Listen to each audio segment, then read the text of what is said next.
Cooking প্ল্যানেটে স্বাগত। এখন বাজে দুপুর 2টো। চলুন রান্নাটা সেরে নেওয়া যাক। আজকের রেসিপি সজনে ডাঁটা ও উচ্ছে দিয়ে মটর ডাল। চলুন স্টেপ বাই স্টেপ দেখি। প্রথমে কড়াইতে হালকা তেল দিয়ে দিলাম, তারপর একে একে শুকনো লঙ্কা, তেজপাতা ও জিরে ফোড়ন দিয়ে আর কাঁচা লঙ্কা, পেঁয়াজ দিয়ে নেড়ে নেব। কিছুক্ষণ নাড়া হয়ে গেলে কালার চেঞ্জ হলেই দিয়ে দেব লবণ, দিচ্ছি হলুদ, আবারও কিছুক্ষণ নেড়ে নেব।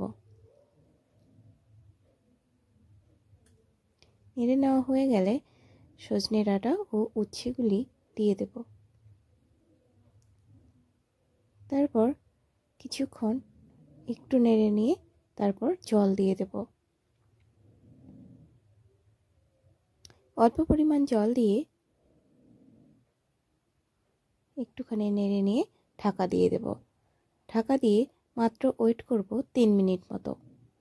তার 3 মিনিট হয়ে গেলে জলটি শুকিয়ে গেলে বেশ ভালো করে নেড়ে চেড়ে নেব। সঙ্গে দিয়ে দেব আগে থেকে পেস্ট করে রাখা আদা ও জিরে। এবার আমরা এগুলি ভালো করে মিশিয়ে নেব। সবজি রেডি, ডালটি দিয়ে নেব। আর হ্যাঁ, অবশ্যই জানাবেন আমাকে কমেন্ট সেকশনে কে কে রান্নাটি করছেন। রান্না একেবারেই কমপ্লিট। দেখুন ফুটতে শুরু করে দিয়েছে। মাত্র 3 থেকে 5 মিনিট ওয়েট করুন।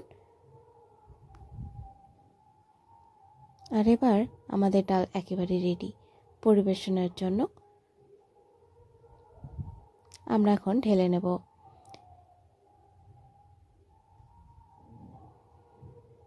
দেখতে কিন্তু সত্যি ইয়ামি হয়েছে, আর খুব কম মশলায় খুব সুন্দর আর সুস্বাদু সুস্বাস্থ্যকর একটি খাবার।